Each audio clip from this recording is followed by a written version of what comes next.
आपल्याला पाहायला मिळत आहे। सध्या मी उभा आहे जालना शहरातल्या अंबड चौफुली भागामध्ये। आजपासून धनगर समाजाचं उपोषण जे आहे ते सुरू झालेले आपण या ठिकाणी पाहतोय की जालना जिल्ह्यातील सकल धनगर समाज बांधव मोठ्या संख्येने या ठिकाणी आलेले आहेत। धनगर समाजाचा एसटी प्रवर्गात समावेश करावा ही प्रमुख मागणी जी आहे ती या ठिकाणी धनगर समाज बांधवाच्या वतीनं करण्यात येत आहे। आपल्यासोबत उपोषण करते दीपक बोराडे आहेत, आपण त्यांच्याशी संवाद साधण्याचा प्रयत्न करूया। मला सांगा, आजपासून तुम्ही खरं तर एल्गार पुकारलेला आहे, आजपासून एल्गार पुकारलेला आहे, काय सांगणार? अरे आवाज बंद करा त्याचा। संविधानावर हा देश चालतो आणि त्या संविधानामध्ये विश्वरत्न डॉक्टर बाबासाहेब आंबेडकरांनी धनगर जमातीचा समावेश हा एसटी प्रवर्गात केलेला आहे। दुर्दैवानं र आणि डच्या शब्द छलामध्ये इथल्या प्रस्थापित व्यवस्थेनं आम्हाला वंचित ठेवलंय। 2014ला देवेंद्र फडणवीस प्रदेशाध्यक्ष असताना त्यांनी बारामतीमध्ये आमच्या बांधवांना शब्द दिला होता की तुम्ही आम्हाला सत्ता द्या, मी पहिल्या कॅबिनेटमध्ये तुमच्या आरक्षणाचा प्रश्न सोडवतो।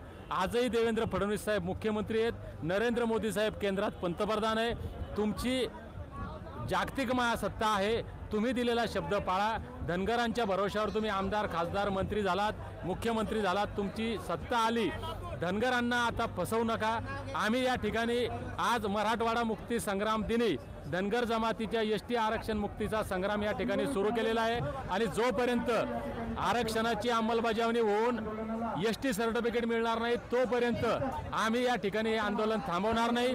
आज तुम्ही आपण पाहू शकता या ठिकाणी हे लोक आपण एकदा दाखवा, पाऊस आहे आणि पावसामध्ये एवढ्या मोठ्या प्रमाणामध्ये लोक या ठिकाणी उभी आहेत। ही लोक आज येतो अभि झाकी आहे, अजून येणारा काळ याच्यापेक्षा डेंजर होईल। आमची विनंती आहे, आमच्याही लोकांना बेजार करू नका आणि नंतर तुम्हीही बेजार होऊ नका। आमच्या लेकराबाळांना एसटीचे प्रमाणपत्र देऊन टाका।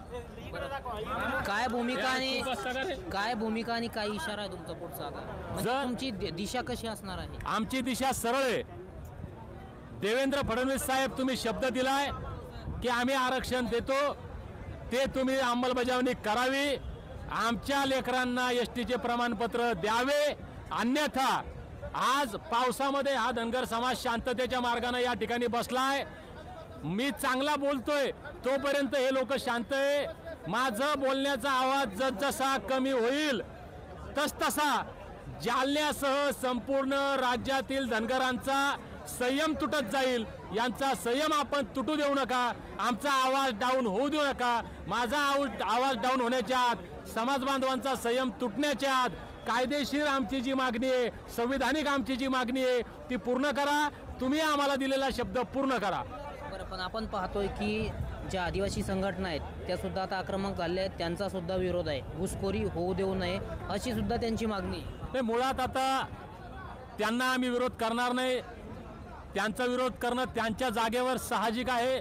पण त्यांना माझी विनंती आहे, भावांनो, तुमचा आणि आमचा याच्यामध्ये वाद होण्याचं काही कारण नाही आहे। आम्ही ऑलरेडी या ठिकाणी 3.5% स्वतंत्र आरक्षण घेऊन आहोत। सरकारने ठरवायचंय हे आरक्षणाचा प्रश्न कसा सोडवायचा आहे। आम्ही ज्यावेळेस तुमच्या एसटीमध्ये येऊ तर आम्ही आमच्या पाठीवर गथोडे बॅगा घेऊन येणार नाहीये तुमच्या जागा घ्यायला, तर आम्ही आमच्या स्वतंत्र 3.5% जागा घेऊन या एसटीमध्ये बसणार आहोत। त्याच्यामुळं आमच्यामुळं तुमच्या सीटाला कुठं धक्का लागणार नाही। आपण ही भावना समजून घ्या आणि विनाकारण तेढ निर्माण करू नये, सामाजिक शांतता या ठिकाणी बिघडवू नये। आमची भूमिका समजून घ्यावी आणि विनाकारण विरोध न करता आमच्या संविधानिक अधिकाराची अंमलबजावणी होऊ द्यावी। तर आता बेमुदत असणार आमरण उपोषण? माझं आमरण उपोषण हे बेमुदत नाहीये, तर जोपर्यंत आमच्या लेकरांच्या हातामध्ये एसटीचे प्रमाणपत्र मिळण्याचा मार्ग मोकळा होत नाही तोपर्यंत आहे। तर नक्कीच आपण पाहतोय की हे होते दीपक बोराडे, आजपासून ते आमरण उपोषणाला बसलेले आहे। सरकारने तात्काळ आम्हाला एसटी प्रमाणपत्र वाटप करावे, अन्यथा हे आंदोलन जे आहे ते अधिक यापेक्षाही अधिक तीव्र होईल असा जो आक्रमक इशारा आहे तो या ठिकाणी केलेला आहे। आपण जर या ठिकाणी पाहिलं तर जालना जिल्ह्याच्या कानाकोपऱ्यातून सकल धनगर समाज बांधव जे आहेत ते या ठिकाणी या आमरण उपोषणाला पाठिंबा देण्यासाठी आलेले आहेत। आजपासून जालन्यात सुद्धा धनगर समाजाने एल्गार पुकारलेला आहे। मी रामनाथ ढाकणे, TV9 मराठी।